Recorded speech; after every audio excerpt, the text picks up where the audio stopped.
جس سے شادی نہ کرنے کا کہا گیا ہے وہ ہے انانا، یعنی وہ عورت جو ہر وقت سر پر پٹی باندھے رکھے، یعنی ہر وقت وہ شکوہ شکایت ہی کے موڈ میں ہو اور ہمیشہ اس کا مزاج بگڑا ہی رہے اور یہی اس کی روٹین بن جائے کہ وہ سراپا شکایت بنی رہتی ہے، ہر بات میں مین میخ نکالتی ہے اور کیڑے نکالتی ہے اور ہر وقت سر پر پٹی باندھے رکھتی ہے۔ اس کے بعد دوسری عورت جس کا ذکر کیا گیا ہے وہ ہے منانا، وہ عورت جو ہر وقت مرد پر احسان جتاتی رہے کہ میں نے تیرے لیے یہ کیا، میں نے تیرے لیے وہ کیا، میں نے تجھ پر یہ احسان کیا، تو کچھ بھی نہیں تھا تو میں نے یوں تیری مدد کی، لیکن پھر بھی مجھے تجھ سے کچھ حاصل نہیں ہوا۔ دوستو یہ کم ظرفی کی نشانی ہوتی ہے اور کوئی بھی شخص اپنی ساری عمر کسی ایسی شخصیت کے ساتھ گزارنا کبھی نہ پسند نہیں کرے گا جو کم ظرف ہو اور بات بات پر احسان ڈال کر شرمندہ کرنے والی پرسنالٹی ہو۔ ایک بزرگ صوفی شاعر کا شعر کا مفہوم ہے کہ بروں سے محمد بخش فیض کسی نے نہ پایا، کیکر پر انگور چڑھایا ہر خوشہ زخمایا۔ تو یہ عورت جو منانا کہی گئی ہے یہ وہی سچویشن ہے کہ آپ اپنی پوری زندگی پچھتاتے رہیں گے اگر اس کا مزاج ایسا ہے کہ وہ ذرا سی مہربانی کرنے کے بعد آپ کو مسلسل اس کی یاد دہانی کرواتی رہے۔ دوستو اس کے بعد تیسری عورت کا ذکر ہے وہ ہے کنانا، یعنی وہ عورت جو ہمیشہ پیچھے کی طرف دیکھتی رہے، ہمیشہ اپنے ماضی کو یاد کرتی رہے کہ فلاں وقت میں میرے ساتھ یہ تھا وہ تھا، فلاں وقت میں میرے والدین کے گھر میں تو یوں ہوتا تھا لیکن تمہارے گھر میں تو کچھ بھی نہیں ہے، مجھے اپنے ماضی میں تو یہ سہولت میسر آتی تھی مگر اب تو میں تمہارے پاس آ کر رل گئی ہوں، برباد ہو گئی ہوں۔ دوستو ایسی خاتون کو کنانا کا لقب دیا گیا ہے جو اپنے حال میں جینے کی بجائے ماضی میں جیتی رہے، اس کو ماضی اپنا زیادہ پسند ہو اور وہ اپنے مرد کو تانا دیتی رہے۔ دوستو یہ وہی عورتوں کی کیٹیگری ہے جو ہم میں سے اکثر بھائی جو ہیں وہ شکایت کرتے ہیں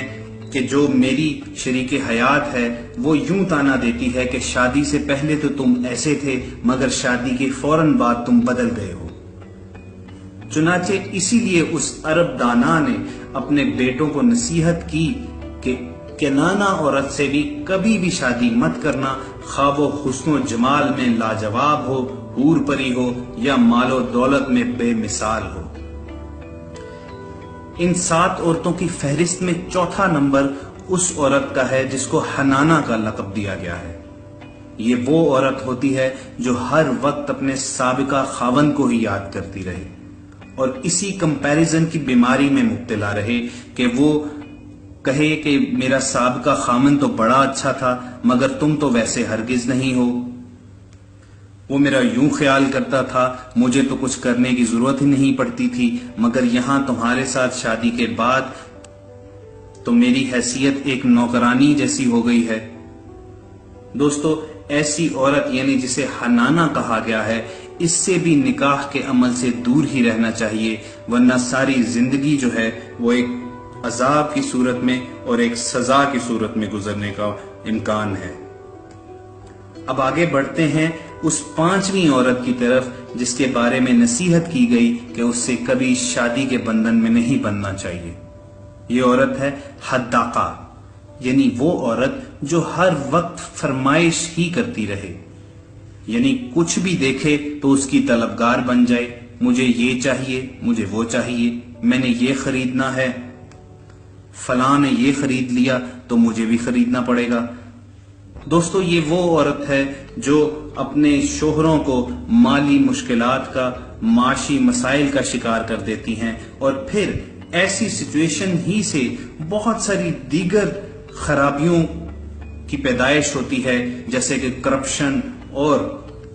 اقربا پروری جیسی دیگر برائیاں۔ تو اگر آپ کو محسوس ہو کہ آپ کے سامنے والی جو عورت ہے وہ حداقہ کی کیٹیگری میں یعنی اس کیٹیگری میں ہے جو ہر وقت فرمائش کرتی رہتی ہیں تو آپ ان سے نکاح کے بندھن سے پرہیز کریں۔ بھائیو، چھٹی عورت جس کے بارے میں یہ نصیحت اس عرب دانا نے اپنے بیٹوں کو کی کہ اس سے بھی شادی نہ کرنا، اس کو براقہ کا لفظ دیا گیا۔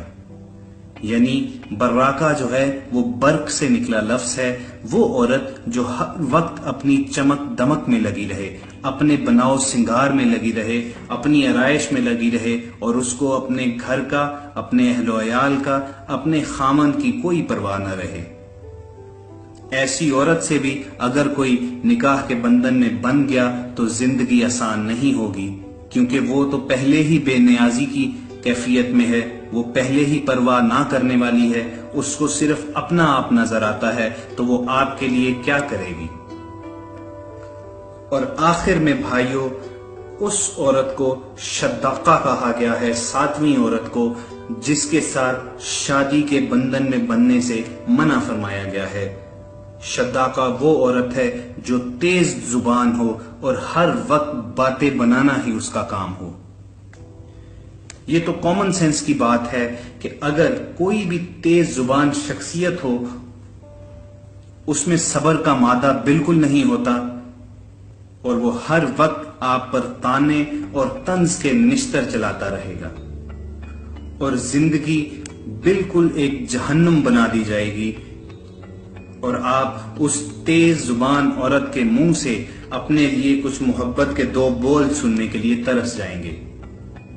تو دوستو، یہ وہ 7 عورتیں تھیں جن کے بارے میں عرب فوک وزڈم کا یہ واقعہ ہم نے آپ کے ساتھ شیئر کیا۔ ہم امید کرتے ہیں کہ اس ویڈیو سے آپ کی معلومات میں اضافہ ضرور ہوا ہوگا اور آپ نے کچھ نہ کچھ ضرور سیکھا ہوگا۔ اگر صورتحال ایسی ہے کہ آپ کو ہماری یہ کاوش پسند آئے تو آپ سے گزارش ہے کہ آپ اس ویڈیو کو زیادہ سے زیادہ لائک کیجئے، میکسیمم لوگوں کے ساتھ شیئر کیجئے، تاکہ پوری زندگی پر محیط یہ انفارمیشن جو ہے زیادہ سے زیادہ لوگوں تک پہنچ سکے۔